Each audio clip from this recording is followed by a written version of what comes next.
No me podía volver a conectar, anda horripilantemente mal esto. Espero que nos deje seguir con la clase de la manera más normal posible.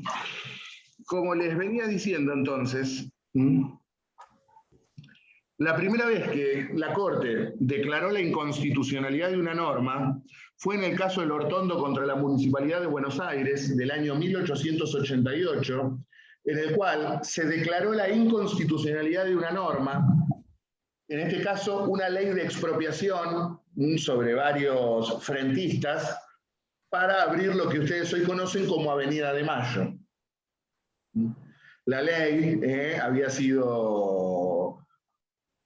había tenido un problema con el sistema de indemnizaciones. Ustedes ya han visto la Constitución, se establece la indemnización previa en los casos de expropiación. En consecuencia, se declaró la inconstitucionalidad de una norma. Así es como se gesta en el derecho argentino el control de constitucionalidad. Ahora tenemos que ver algunas cuestiones también vinculadas al ejercicio del control de constitucionalidad en la Argentina. Una es la cuestión de, ¿puede ejercerse de oficio el control de constitucionalidad? Es decir, yo como juez, ¿puedo abocarme a la tarea de declarar la inconstitucionalidad de una norma sin que las partes me lo hayan planteado? Ya sea en un recurso judicial, en una demanda, en el marco de un debate oral. La doctrina tradicional establecía que los jueces no podían ir más allá de lo que le plantean las partes. Regía el viejo principio latino, iuri novit curia. Las partes aportan los hechos y los jueces el derecho. Pero los jueces no podían ir extra petitio, es decir, más allá de lo planteado por las partes. Es decir, si el juez advertía que en una causa que la norma era inconstitucional, pero las partes no se lo habían planteado, el juez no podía declararlo. Sin embargo, la doctrina fue modificándose, y esto cambia rotundamente luego del retorno a la democracia en 1983, cuando, en el caso Mil de Pereira contra Provincia de Corrientes, se sostuvo el principio inverso. ¿Y cuál fue el principio? Miren, los jueces juramos cumplir y hacer cumplir la Constitución Nacional. Por lo tanto, si yo como juez advierto la existencia de una inconstitucionalidad manifiesta, yo no puedo mirar para otro lado. Porque si yo soy el encargado de mantener la plena vigencia de la Constitución, el encargado de mantener en alza el principio de supremacía de la Constitución, y verifico que las partes se comieron una petición de una inconstitucionalidad que surge manifiesta, y yo no puedo mirar para el costado. Bueno, reitero, los jueces juran cumplir y hacer cumplir la Constitución, norma fundamental del ordenamiento jurídico a su vez. Por lo tanto, ya a esta altura del partido esto no se discute. Los jueces pueden abocarse de oficio la tarea de declarar la inconstitucionalidad de la norma. Y esto ahí le menciono algunos casos en los cuales se mantuvo el criterio sentado por la Corte en Mil de Pereira.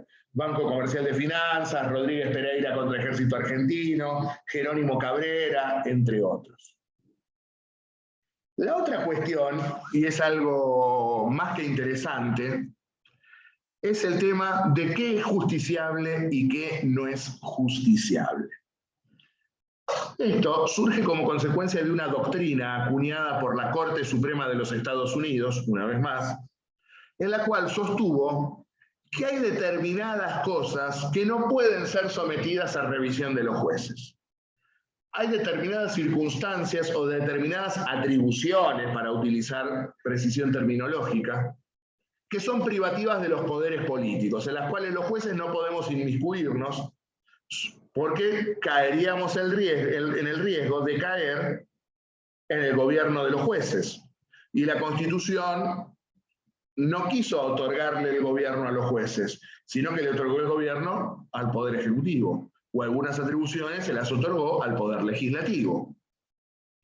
Por lo tanto, es lo que se conoce como la doctrina de las political questions, las cuestiones políticas no justiciables. Y la Corte mantuvo durante mucho tiempo este mismo criterio. la teoría de la autorrestricción, como se la denominó. Allí la Corte, en el caso Cuyen contra Lerena Baldomero, del año 1893, en el cual se discutía la ley de intervención federal a la provincia de Santa Fe, producto de la revolución radical encabezada por Alem, que había estallado en aquella provincia, la Corte dijo, bueno, miren, la Constitución le ha concedido la facultad de intervenir o de declarar la intervención federal a las provincias o al Poder Ejecutivo o al Poder Legislativo. Es una cuestión netamente política y que debe ser valorada políticamente, no jurídicamente. Por lo tanto, esto es privativo de los departamentos políticos del Estado. Yo no tengo nada que analizar acá. Y así durante mucho tiempo la Corte fue elaborando esta teoría de la autorrestricción. Miren, la intervención federal, cuestión política no justiciable. Estado de sitio es privativo de los poderes políticos. El proceso de formación y sanción de las leyes es privativo del Poder Legislativo, yo no me meto. El juicio político, recontra privativo de los poderes políticos. El indulto, etcétera, etcétera, etcétera. Sin embargo, este criterio, con el correr del tiempo, se fue morigerando. Por ejemplo, en materia de formación y sanción de las leyes, dijeron, bueno, es cierto, es una facultad privativa del Poder Legislativo. Por lo tanto, nosotros no podemos evaluar la oportunidad, mérito o conveniencia de la ley. Eso es privativo del poder político. Ahora, yo sí tengo que garantizar que se hayan respetado las reglas del juego en cuanto al procedimiento de formación y sanción de la ley. Que se cumplan las mayorías, que se cumpla el reglamento, que se cumpla el debate. Lo propio, por ejemplo, con el estado de sitio. Bueno, el que tiene que evaluar si hay conmoción interna o no es el poder político. Yo no lo puedo evaluar a eso. Pero sí yo puedo evaluar que el Poder Ejecutivo ejerza las atribuciones vinculadas al estado de sitio en forma razonable. Esto, por ejemplo, ocurrió en el caso Granada de 1985, en el cual la Corte dijo, yo no puedo meterme en cuanto a la valoración política de por qué sí o por qué no el estado de sitio. Ahora, si yo declaro el estado de sitio porque hay peligro de golpe de Estado y meto presos a periodistas que no tienen nada que ver con la supuesta conspiración contra el gobierno, estoy ejerciendo irrazonablemente mis atribuciones. Es decir, ¿qué es lo que dijo allí la Corte? Yo no me meto en si está bien o está mal. Yo lo que puedo decirles es que si el Poder Ejecutivo va a detener gente, la detención tiene que estar vinculada directamente a las causales que motivaron el estado de sitio. Es decir, en la hipótesis concreta, se temía un golpe de Estado. Bueno, voy y meto preso a los militares golpistas. Ahora, si porque hay temor de estado de sitio, intervengo en la universidad y me llevo preso a todos los pibes que están estudiando en la universidad, ya no es razonable la medida. Y así con otras cuestiones. Y hoy creo que este es un criterio netamente en crisis. ¿Y por qué sostengo esto? Porque hoy creo que los jueces están completamente desbocados. Hoy los jueces están completamente desbocados.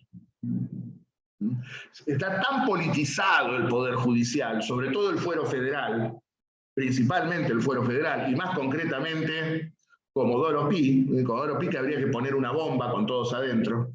Creo que en todo el Poder Judicial habría que poner una bomba con todos nosotros adentro, me incluyo. Le haríamos un bien a la ciudadanía, quizás.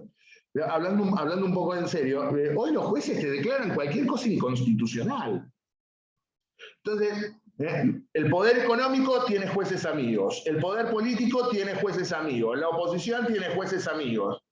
Entonces yo voy, me dictan una ley que a mí no me gusta, voy al juez amigo y le pido la inconstitucionalidad y me la declara.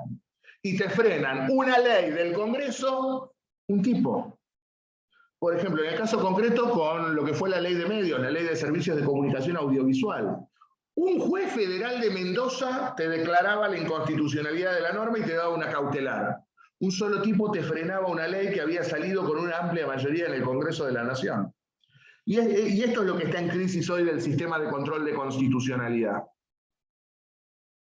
Porque a su vez también va con la cuestión de cómo está integrado el Poder Judicial y la naturaleza contramayoritaria que tiene el Poder Judicial y antidemocrática. Porque en un sistema republicano donde hay periodicidad de los mandatos, acá tenemos cuasi monarcas.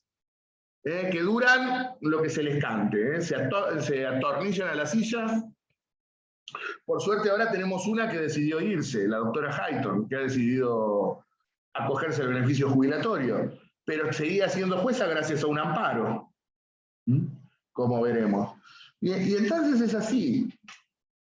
¿Y a los jueces quién los votó?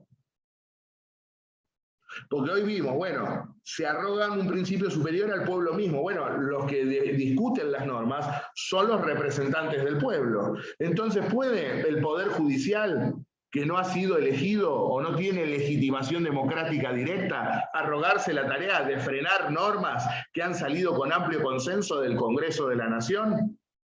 O sea, si se está afectando un derecho o una garantía individual, no me cabe ninguna duda que pueden hacerlo. Pero cuando ya hay otro tipo de intereses en juego, creo que el sistema hace agua por todos lados. Y ojo, que... ¿No iría en contra de la forma de gobierno republicana? La estructura actual del Poder Judicial no me cabe ninguna duda. Por eso está todo en crisis. El Poder Judicial como institución en sí misma y a su vez también el mecanismo de control de constitucionalidad. Me preguntan a mí cuál es la solución, no la tengo. Porque esto no es cuestión de soluciones mágicas, ni que uno sí u otro no. Creo que es un debate que se debe a la democracia. Y es un debate que nos debemos todos los operadores del sistema, los que estamos de los dos lados del mostrador, los abogados de la matrícula, los que formamos parte del Poder Judicial y el Poder Político también. Y tenemos que proyectar una justicia para la democracia, claramente. No sé cuál es la solución. Quizás, por ejemplo, yo creo que por ahí los jueces tendrían que ser periódicos. Tampoco que queden a merced de cambiamos el gobierno, cambiamos los jueces, pero por ejemplo, que un juez esté tres mandatos presidenciales, por ejemplo, hay la posibilidad de que sea evaluado nuevamente. Y creo que tenemos que redefinir el sistema de control de constitucionalidad. Sistema que no solamente está en crisis en la Argentina, en el mundo entero está en crisis. Porque es el gran problema de los controles contramayoritarios. Esto lo dejo como interrogante, no tengo certezas. Es algo que requiere un estudio profundo y dejar de lado las miserias personales y el costo rédito político. Hay que discutirlo en serio, porque es claro que el Poder Judicial así como está no funciona. No le sirve al justiciable, no nos sirve a los operadores del sistema, que estamos desbordados de expedientes. Es muy complejo el asunto. Y lo peor es que yo no avisoro ninguna solución a corto plazo. Menos con la gente que tenemos y con este River Boca permanente que tenemos instalado en la política argentina.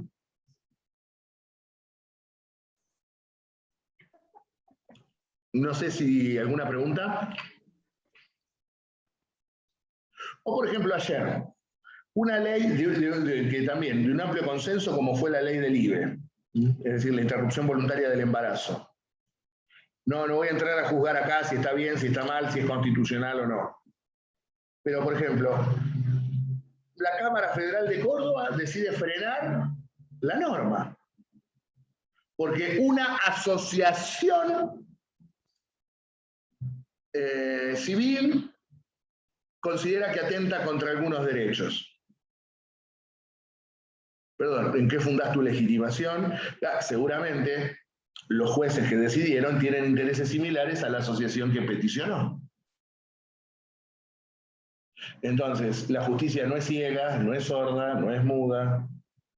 Vieron que se la representa con la balanza, la espada, la de ciega. Bueno, la venda esa tiene agujeros por todos lados, ve mucho más de lo que se cree. La balanza se mueve para todos lados, no está quieta.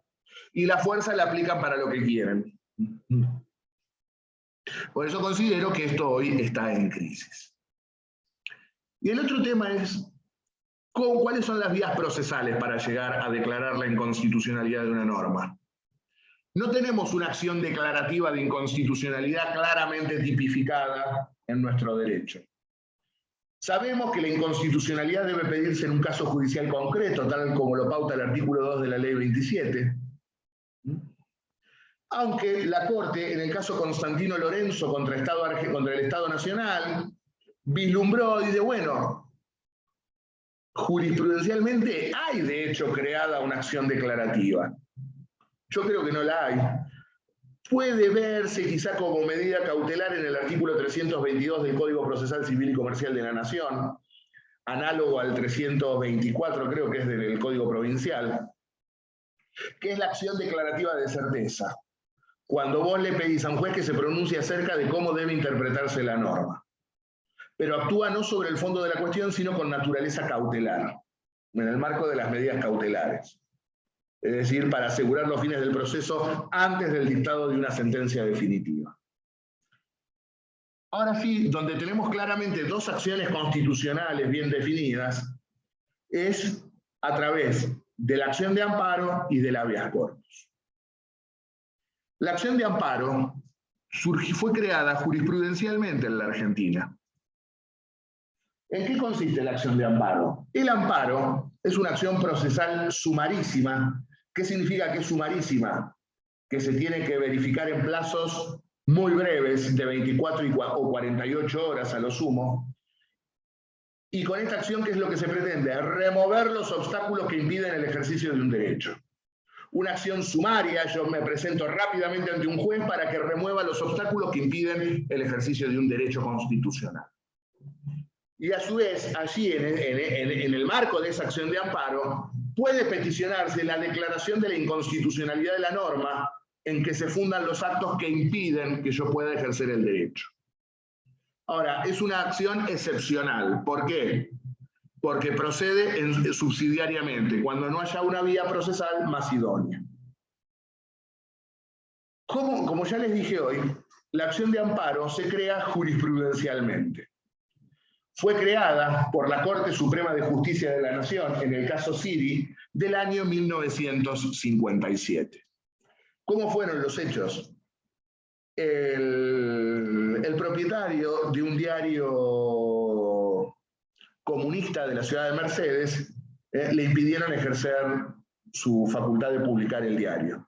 Le clausuraron y le empastelaron el diario por orden policial. Por orden policial. Está bien, era un gobierno de facto, ¿no? Estábamos en plena vigencia de la revolución fusiladora. En este sentido, Siri, ¿qué era lo que alegaba? Que esta clausura de su diario había afectado, en primer lugar, su derecho a expresarse libremente sin censura, su derecho de trabajar, de ejercer su profesión de periodista y de ejercer industria lícita. Ahora bien, ¿cómo plantea Siri esta cuestión? Su abogado presenta un habeas corpus, que ahora veremos que el habeas corpus tutela la libertad ambulatoria, no cualquier derecho. Lógicamente, el juez de primera instancia que le dijo, mire, acá no está peligrando su libertad individual, son otros derechos, por lo tanto el habeas corpus no procede. Apela a la Cámara que le dice lo mismo, le rechaza la acción. Por recurso extraordinario llega a la Corte Suprema de Justicia de la Nación. Y allí la Corte dijo, momentito, a ver, es cierto, el habeas corpus no es la vía procesal pertinente, pero acá hay un ciudadano que está reclamando que ha sido vejado en el ejercicio de sus derechos constitucionales. Por lo tanto, nosotros como guardianes de las garantías constitucionales tenemos que salvaguardar a este ciudadano en el ejercicio de sus derechos y remover los obstáculos que impiden el ejercicio de sus derechos. Hay que amparar los derechos constitucionales. Y en consecuencia, allí la Corte declaró esto. Es suficiente la comprobación inmediata de la restricción de las libertades constitucionales para que la garantía sea restablecida por los jueces en su integridad. Listo, ya está. Si yo verifico que hay lesión a derechos constitucionales, los tengo que restablecer al ciudadano en el goce de sus derechos. Así es como surge la acción de amparo. Una vía procesal sumarísima para peticionar, para remover los obstáculos al ejercicio de los derechos. En este caso concreto había sido el Estado, la policía le había clausurado el diario. Al año siguiente llega otro caso a la Corte, en el año 58, el caso Cot. Allí esto se dio en el marco de un conflicto sindical donde los obreros deciden tomarle la fábrica al dueño de la misma.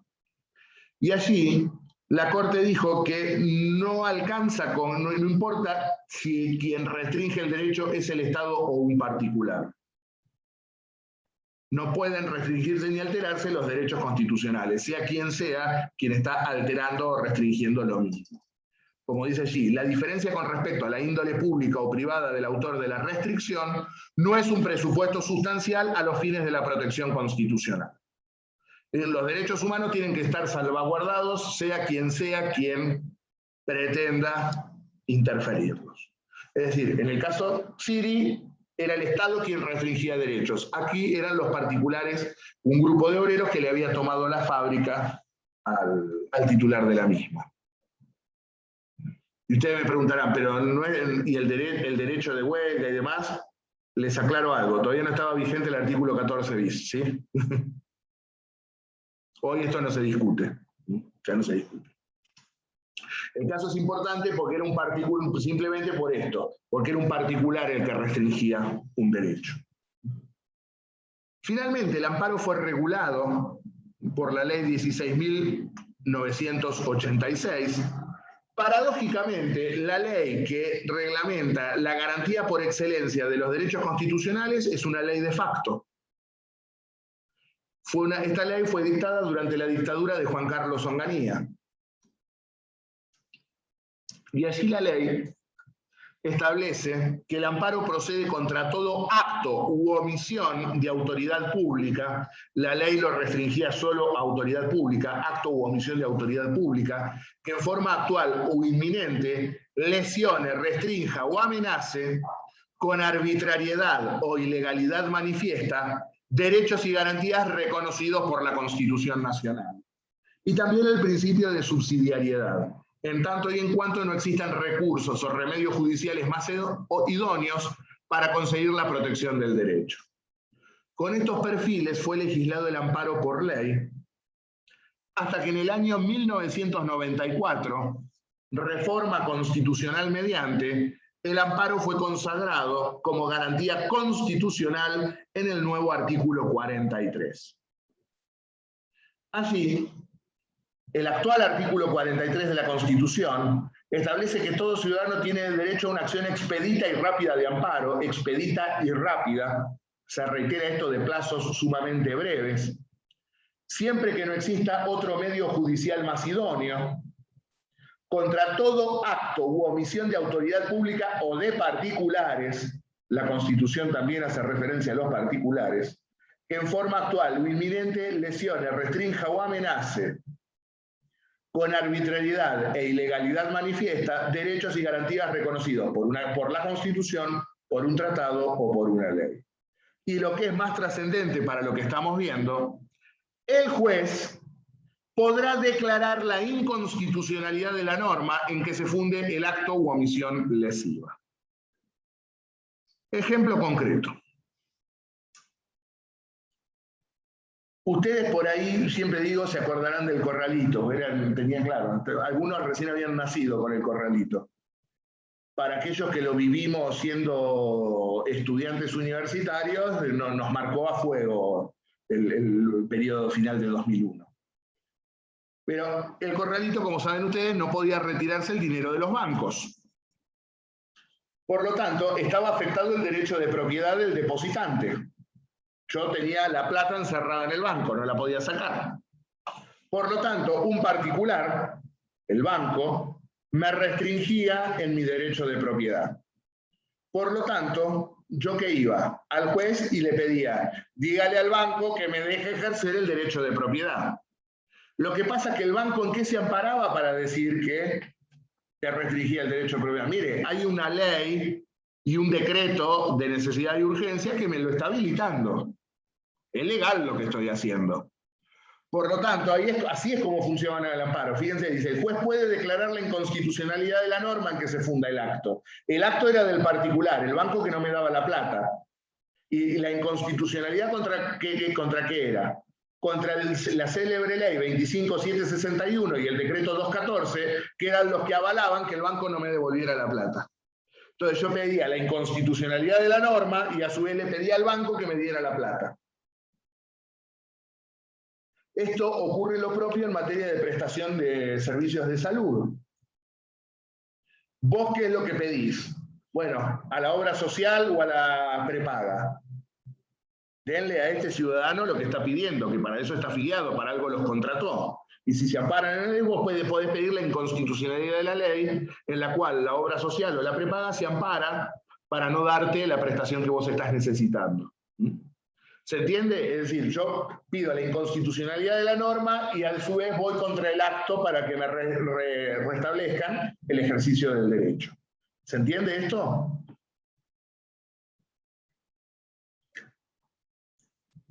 ¿No hay ninguna duda? No, profesor.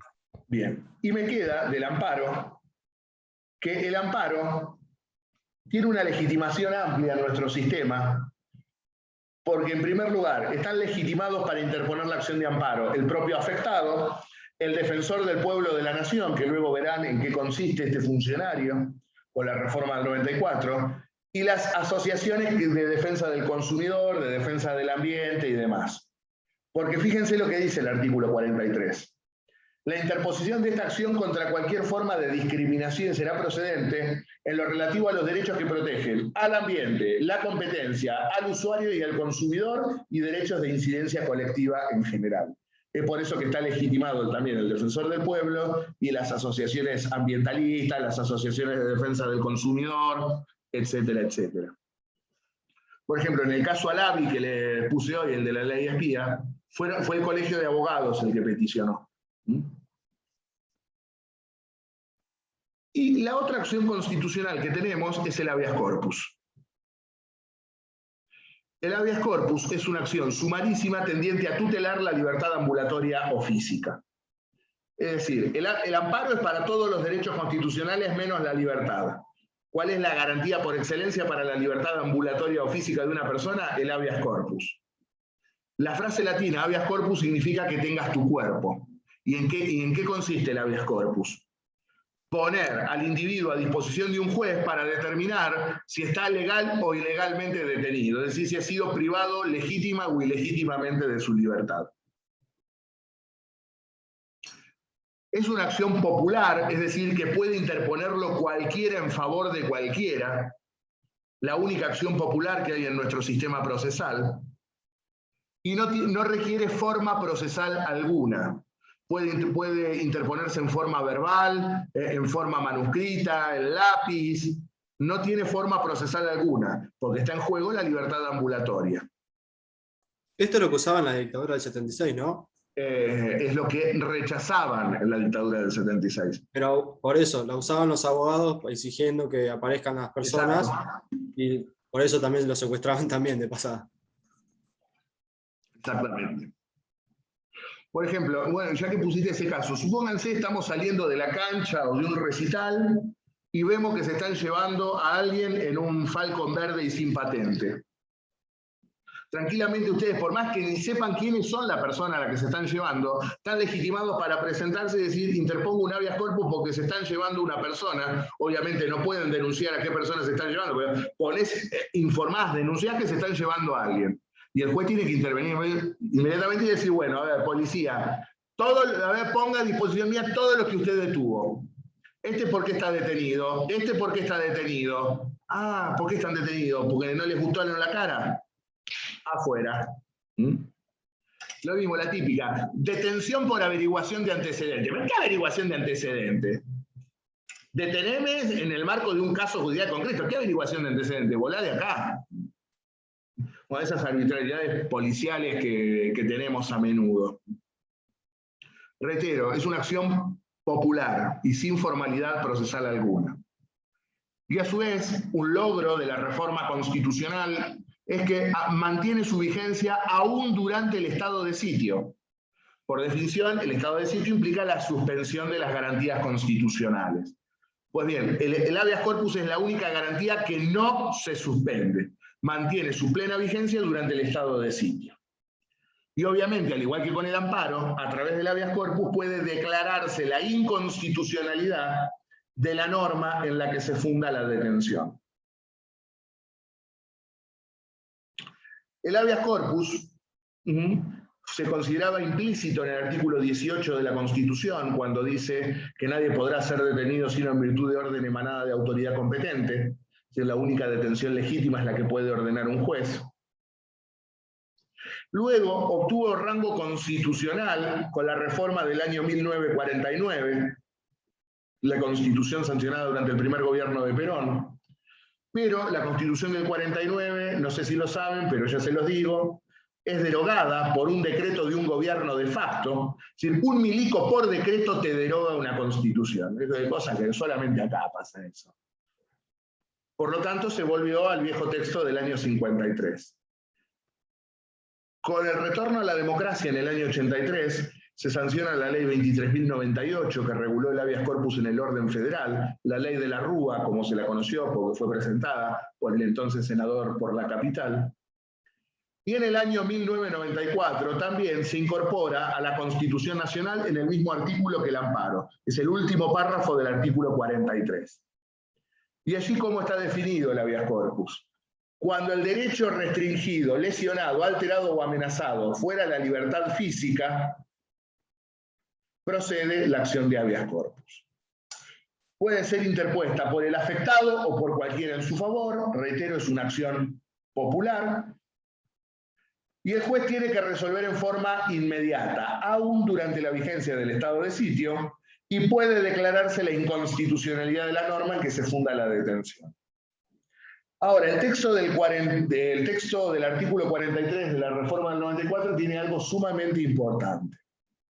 Porque no solamente contiene el habeas corpus clásico, que es aquel vinculado a la lesión, restricción, alteración o amenaza a la libertad física, sino que lo amplía a dos causales más. En el caso de desaparición forzada de personas, lógicamente en virtud de la triste experiencia argentina en la materia, caso de desaparición forzada, verbigracia Julio López, hay muchos habeas corpus tramitando,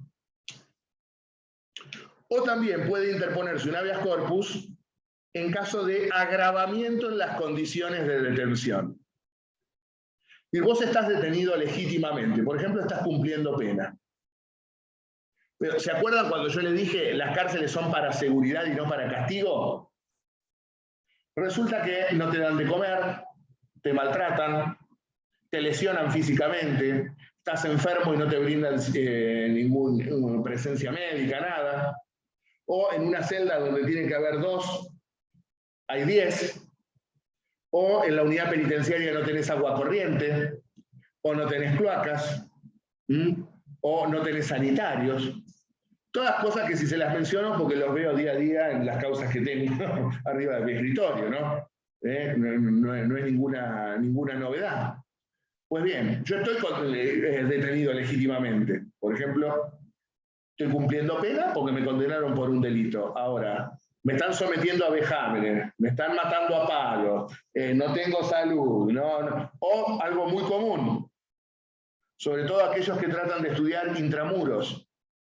Le sacan los libros, los requisan y le sacan los libros. ¿Qué te molesta que estudien? ¿Qué te molesta? Es un problemita que tiene a veces el servicio con ese tema. Pero lo cierto entonces es que ahí tenés legitimada también una acción de habeas corpus. Hay un célebre habeas corpus, que es el caso Berbisky, que tramitó ante la Corte Suprema de Justicia de la Nación, por ejemplo, en el que se logró por un tiempo que no hubiera condenados o detenidos en comisarías. Alguien que está procesado o alguien que está condenado tiene que estar en una unidad penitenciaria, no en una comisaría. O imagínense, si las unidades penitenciarias no cumplen los requisitos constitucionales, imagínense una simple comisaría. Y así podemos enumerar muchísimos ejemplos. Entonces, reitero, el nuevo artículo 43, reformado en el año 94, tiene 3 causales de habeas corpus. Cuando el derecho lesionado, alterado, restringido o amenazado sea la libertad física, en el caso de desaparición forzada de personas, o en el caso de agravamiento en las condiciones de detención. En esos 3 casos procede el habeas corpus. Reitero, es una acción popular, la puede interponer cualquiera en favor de cualquiera, no requiere forma procesal alguna, mantiene su vigencia durante el estado de sitio y puede declararse la inconstitucionalidad de la norma en la cual se funda la restricción de la libertad. Con esto terminamos entonces lo que es el control de constitucionalidad en la Argentina. ¿Alguna pregunta? Yo, profe, pero se va a cortar en cualquier momento. Sí. Le pregunto. Más que nada, o sea, no me quedó claro, ¿a dónde se presenta esta acción de habeas corpus? Ante cualquier juez, de cualquier fuero o de cualquier instancia. Generalmente al juez penal en turno lo presentás. En cuanto a su operatividad procesal, está regulada por los códigos procesales penales de cada provincia. Y es ante amenaza también. Sí.